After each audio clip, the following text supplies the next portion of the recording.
Hey guys, it's Chris here with Work to Game, and the live event was so good. With the initial event just taking just under an hour before jumping to the North American and European counterparts, we have a lot to go over. But for now, let's just focus on the big points. The question is really, is anybody really interested in Nintendo Switch? And I think the fact that over 400,000 people were watching just on the main channel says absolutely yes. They've already confirmed over 50 companies are working on over 80 titles for the console, so there is a lot of resources going into this. We have been waiting patiently, and not so patiently, since October for more information than what we got in that really brief amount of video that they gave us. I'm looking for things like release dates, purchase price, what are the strengths and weaknesses of the console, and can we expect this to be the next big hit from the powerhouse that is Nintendo? They did go over the fact that it's mobile, that it plays on the TV, that it can be played like a handheld, but none of this was new news. Now what we did learn is the confirmed date of March 3rd. They also went over the suggested retail price, just under 30,000 yen, right at $300 in North America. And while Japan, US, Canada, Hong Kong were all confirmed, Europe was simply grouped as major European countries.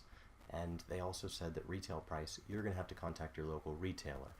So they don't really seem to have ironed out the details on that one yet. As expected, with any new console, it will have online capabilities. This is things like multiplayer, inviting friends to games, even chat. But this doesn't address, will it be able to keep up with the content-rich features of Xbox Live, or the honestly pretty decent features of the PlayStation Network? Sorry PlayStation, Xbox Live is just better. The Nintendo Online experience will be free at first, but they say in the fall of 2017 it will become a paid service. Now the presentation didn't really go over this in a lot of detail, but the website already tells us that this includes like a free game of the month from, it looks like maybe as far back as Nintendo, Super Nintendo, and that there will be exclusive deals, which we would come to expect from any online service. It also has a breakdown there that says there may be some features for people that don't want to play. This kind of harks back to when Xbox Live Gold was really kind of uncommon for some players to have, and now it's just about everybody I know. But they haven't gone over what that pricing is going to look like. Hopefully it's similar to other pricing models. It'll be just as content rich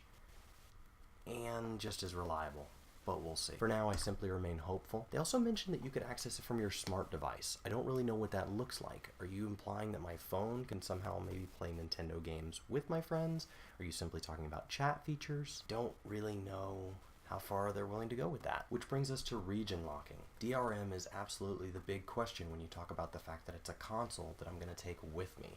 I'm not so worried about DRM in my own home because once you've locked it to me, it's no big deal. It stays there. My Xbox rarely moves. But like when you buy a DVD in another region, it's not good in your region. So previously, handheld consoles had been a lot like this, including Nintendo handheld consoles. And they're saying with the Switch that they're not going to do this. Now the way they phrased it is that by and large, they will not be enforcing this region-specific constraint, but they also phrased it in a way where that kind of leaves an opening for a developer that may want to do that. Of the developers mentioned so far, EA would be the one I'm most concerned about putting a region-specific lock on their games. Now the design overall appears to be a callback to every Nintendo console ever released. And that's a long list. You've got the mobility of the handhelds, including the handle on the GameCube. You've got the thumbsticks that the N64 kind of brought to us new and first. You've got the gyro features of the Wiimotes, which has led to the Wiimote Strap to keep us from throwing things through TVs. All things good and bad that have largely been pioneered and sometimes mastered by Nintendo. Now, while all the iterations that they've gone through in their huge portfolio, I wonder how far back you guys own. My oldest Nintendo console is the NES. They claim that this is going to be the best features of everything they've released to date. Now, with the Wii, they claim this, and they did something new and different, and they knocked it out of the park.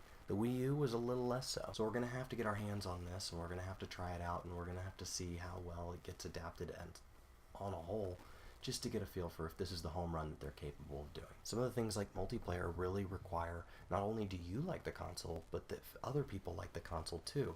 There's no point in having an online marketplace if you're the only person on there. Now the presentation style, very similar to Apple, this was constantly mixed in with trailers and fancy transitions. And when you really nail down the speeches, as I started to look over my notes, you realize it was a lot of hype. They gave us very little on release dates, very little on things like prices for games, and honestly just very little of how do I give you my money? Alright, so I got to the end of the presentation.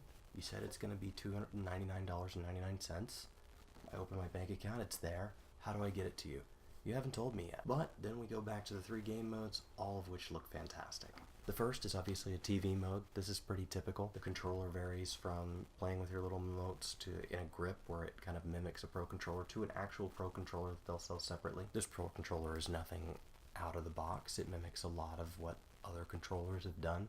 There's no reason to reinvent the wheel here. And to go to the tabletop mode, you simply just lift it out of the dock, and it has a little kickstand, and you set it down, and then you can play on it with your little remotes. You can hand one to somebody. You can apparently kind of set these up back to back and play against each other. And these little remotes called Joy-Cons will be holdable in kind of a sideways way, like playing Mario on the Wii, which actually makes me a little concerned because that wasn't horribly comfortable. Now they do have the Wiimote Strap. This is going to go ahead and come in the box, and it actually makes this a little bit larger and makes the left and right bumpers a little bit bigger, so hopefully this will keep your hands from cramping up as much, but we'll just have to see. Now the third is the handheld. This looks a lot like a PlayStation Vita, or if you remember the Sega Game Gear, and battery life is going to range from 2.5 to 6 hours, so this is the mode I'm most excited about. It can be played while being charged. It is just charged by USB-C, and on Wi-Fi it can connect with up to 7 other switches, so 8 switches would just be so many players. I hope that I have at least 7 friends that decide to get this so I can try that out, because that sounds incredible. They didn't go over Smash Brothers at all during this presentation, but that's the game that I think of when I think of 8-player madness. Now on your right controller, you're going to have your A, B, X, and Y button. Ever since the Super Nintendo, that's been the case. And you're going to have a joystick, not a big shock. You're going to have a home button, which is something we've all grown accustomed to. And on the left side, just like the old Nintendo 64, you're going to have a joystick and 4 directionals, and then actually a little button there that allows you to capture and share play. There's also a camera there, which they say can detect rock, paper, scissors, can detect distance to the device, and this, when paired with the motion tracking, is really exciting. They claim that between the motion tracking and the rumble, that you're actually going to be able to kind of hold it like a glass of water, and as you shake it, you'll be able to tell, does it have 1, 2, or 3 ice cubes in it, and what happens when it's filled with water. These Joy-Cons will come in red and blue, or as a pair of just gray and black ones, and that's not going to make a price difference at this point. Now to the games. There's another event coming up soon where they're going to give us more, because for now it was really vague. First they showed us like a quick draw style game called 1-2 Switch, and it's basically you looking your opponent in the eye instead of looking at the TV, and quick draw on your little remote to shoot each other. The second was a boxing game that was kind of like a shooter, and you're actually twisting the remotes,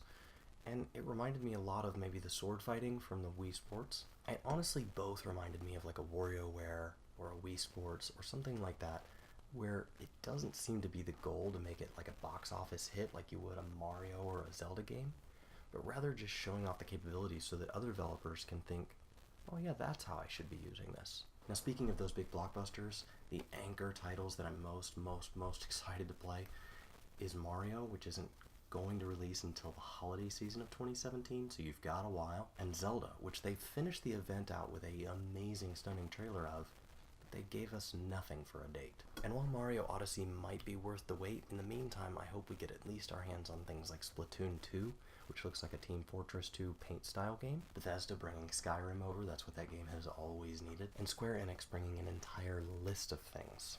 I would love to go over those, but my partner here at Work to Game, Brian, might pass out if he watches this video and is reminded of just how many titles they're bringing. Now they also brought on a few people like Sega and Grasshopper, which are just smaller developers at this point. Gosh, that's weird to think about Sega. Who said they are bringing something, but they didn't give us very much. They didn't give us a working title, they didn't give us a date, and they definitely didn't show us gameplay. EA came on at this point and announced FIFA. Very exciting to see that come. I can't imagine what it would be like to play. And after going through all these different games, they showed us a trailer that had a lot of little clips in it. If you watch quickly, you can see the new games like FIFA, Minecraft, Skyrim, all titles you're familiar with, but also a lot of classics like Street Fighter and Tetris, and that gets you ready to pre-order. So what's going to come in it? In the package, you are going to get the actual console itself and the dock, along with the USB-C adapter. You're also going to get a left and right Joy-Con, the controller. You're going to get a grip that will combine those into a single kind of pro-style controller. You're going to get the 2 wrist straps, and all of that with the dock is going to wrap up that package. The Pro Controller is already listed on their website at $69.99 here in the US, and you'll be able to get it either with the black and kind of just that dark gray, just standard console color scheme, or with a red/blue remote with no price difference. Now the North American and European presidents did chime in, and this was nothing new beyond the fact that they talked about the live events. There's going to be 6 here in the US, 3 in Europe, and these will be a chance for not only press, but also people like you and me to get our hands on it. They did warn us that there will be a line, so be ready and be excited. As they wrapped up the event, they did kind of keep dancing around Zelda, because that's obviously the big title they didn't get to, and after playing the stunning trailer, gave us nothing more. January 21st will be pre-orders in Japan. I assume that's going to be the same worldwide, as none of the websites are telling me how to do it right now. It just looks so promising and not outrageously priced. It's boasting a lot, but it leaves a few questions I'm concerned with. What titles can I get for it? How much are those going to cost me? And what's coming out with it at launch? That's great if I pre-order this thing and it shows up in March, but if I don't get a game until November, why did I do that? And that's where I ask what you guys think. Will you be trying to squeeze into a live event? Was this presentation enough to convince you and you're like me, just frustrated that you can't give them your money?